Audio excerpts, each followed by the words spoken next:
What's up everybody, welcome to the channel. My name is The Full Measure and I've recently started getting back into Destiny 2 and I'm busy putting together my roster of weapons that I like using, whether I'm either playing PvE content, maybe doing a few missions, maybe doing a raid, or whether I'm shooting some real people in some PvP. I thought it would be a good idea to bring a series of videos to the channel of weapons which I enjoy using this season for either players that are starting out brand new, or maybe people like me that are returning after a stint of playing some other games and need to be caught up on some of the weapons which are really good right now. The first weapon in this series that we're going to look at is the Syncopation 53, which is a legendary pulse rifle that was added with the Witch Queen expansion. Now, even though this is a kinetic slot, aka primary slot weapon, one of the first things that differentiates it from standard kinetic weapons is the fact that it actually deals stasis damage. And one of the things that I really like about this, well, I guess two of the things is, first of all, I always have a soft place in my heart for pulse rifles, and secondly, this is a real ad clearing monster if you set it up correctly, which is generally what you kind of want your kinetic or your pulse rifle slot to do. You want to be able to deal a lot of damage to minor enemies and quickly clear out trash. Now, since this is an adaptive frame pulse rifle, it means that the base stats in range, stability, and handling are fairly decent by themselves. And what we can do with our perks and our different choices on the weapon is we can accentuate these values to actually, again, like I said, turn this into not only an ad clearing machine, but also a fairly stable laser beam that is able to hit the targets exactly where you want to hit them. And one last thing before we jump into the detail of the two different variants is that we don't actually have to completely depend on RNG when it comes to finding the exact version of this weapon that we're looking for.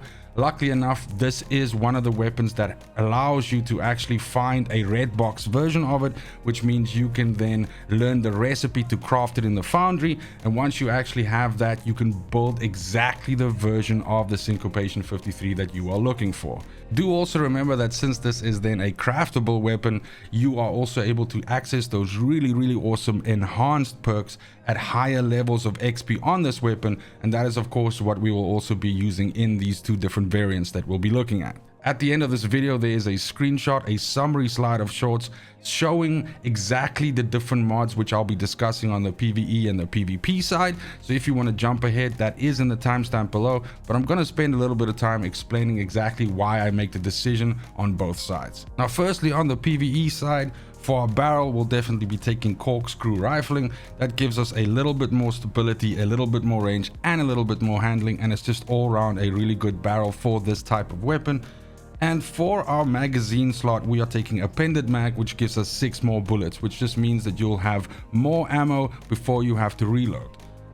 Then for our first trait, Outlaw is a fantastic option here, simply due to the fact that when you land precision final blows, which is really easy to do with this pulse rifle, and also quite important to do with this pulse rifle due to what we'll be picking in our second trait slot, then you are also actually racking up really fast reloads, which means you can get back into the fight and shooting again.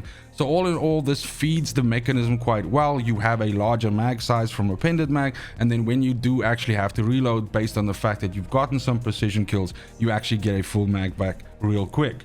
Now, for our second trait, this is one of the newer perks. I mean, Witch Queen has been out for a while, but coming back to the game right now, it's a newer perk for me.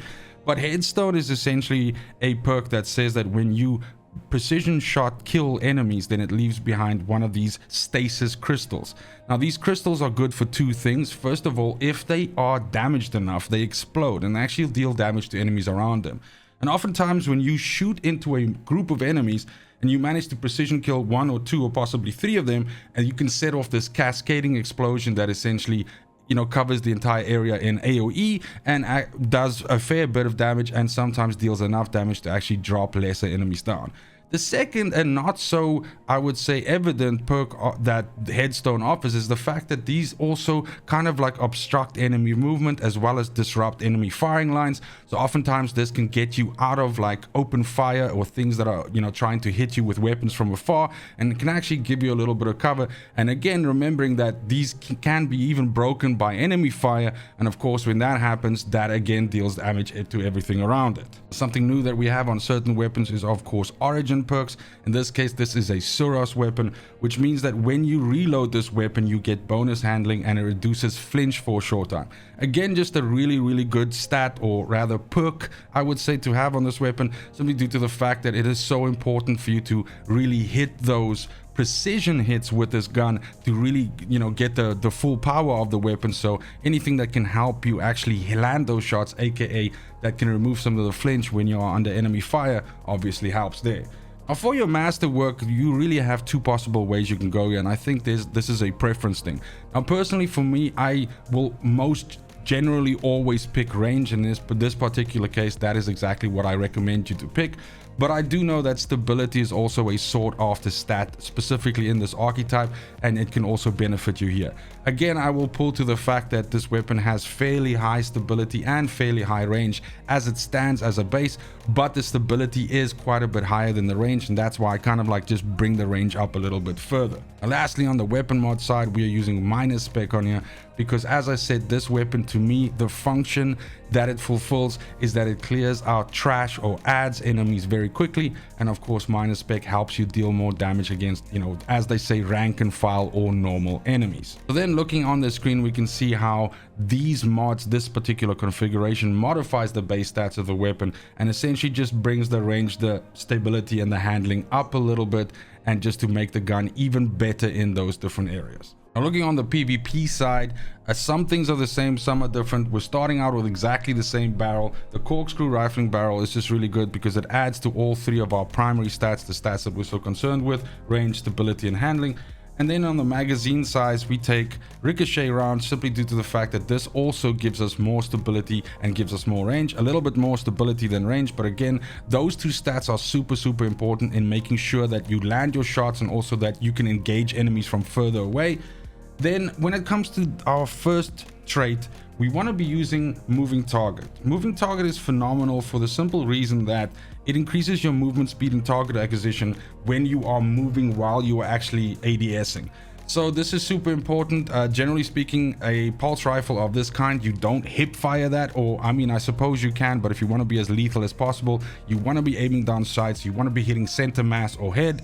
And so this means that when you are doing that, you actually far more mobile and you can actually dodge a few shots and everything like that, and you're not basically feeling like a snail. Then for the second trait, we want to be using rangefinder. Again, we are synergizing into the whole thing that with moving target, we are planning on aiming down sights so we can get that additional movement, and we want to be aiming down sights so we can actually land our shots. And rangefinder again just says that when you actually aim down sights, that it increases the effective range as well as the zoom of that view, again just increasing your lethality and actually being able to land those shots. Now pulse rifles by default, they have low impact. And if you are engaging someone with a high impact scout rifle, for instance, it is super important that you're able to land the majority of the bullets from your burst. Now, that's why we want to have as much range as possible, we want to have as much stability as possible, and we want to have as much zoom as possible so we can make sure to hit those shots. Now, Suros Synergy here, just a quick mention about that. That's of course our origin trait. That allows us to get a little bit of flinch resistance when we reload, and we get some bonus handling, which is good. So for those follow-up shots, if you've run out of bullets and you get a fresh mag and you're still engaging enemies, that can help you a little bit to survive that. And when it comes to the masterwork here, again, as I mentioned with the PvE, I feel that range is super handy here to have. But honestly, I feel that you can't go wrong with either range or stability. I think both of those stats are fairly good. Now, the reason why I brought up the whole topic of making sure that you can actually land those shots and why it is so important while this is a low impact or a low-ish impact pulse rifle and comparing it against something like a scout rifle is we have to find a way to make sure that we land as many shots out of our burst as possible. And one of the things that you can do for this, at least it works for me, is in my weapon mod, I actually use counterbalance stock. Now, pulse rifles by default, some of them have a different pattern when they pull, but they have something called bounce. When you pull the trigger, bullets come out in a burst, in this case in a 3-round burst. And what this means is that the first bullet comes out, the next one slightly above it, and the next one slightly above that. Anybody that plays any shooters, anything like that, will be fairly, used to this concept as it comes to guns that fire in burst mode. Now, what you can do with counterbalance stock is you can reduce the amount of bounce that happens between each one of those 3 bullets in the burst. And so in this particular case, you can actually then make sure that your bullets are closer to where the first ones help. So not only does it help you deal with the recoil to a degree, but it also means that you can be quite sure that, especially at long distance, where that additional bounce could mean that those bullets go over the head of the enemy or maybe to the side, are now much closer paired to the original shot and actually hitting where it's supposed to be going. As promised, here's the screenshot of both the PvE and the PvP choices that we've discussed in this video, with the kinetic slot being fairly contested with really good weapons like Witherhoard, for instance, usually being used in there. I thought it would be good to start with this, as it might be a suggestion to someone that hasn't tried this out yet and hasn't seen how cool this weapon can perform. Let me know in the comments down below which other weapons you'd like me to focus on. I will bring out a whole series of these. I have a whole bunch of them lined up already. Of course, I want to be making sure that I test the weapons first and that I'm happy with the choices that I make. But let me know in the comments down below how you would change this, which other configurations of the Syncopation 53 you would rather suggest me to use, and as I said, other weapons that you'd like me to review. Maybe I can bump them to the top of the queue. But that's it for the video. Thank you so much for watching, especially if you made it this far. It's just super important to me that you have a fantastic morning, afternoon, and evening wherever you are in the world. And until next video, fucking cheers. They want the best of me now, best of me now, best of me now, best of me. They want the best of me now, best of me now, best of me now, best of me. They want the best of me.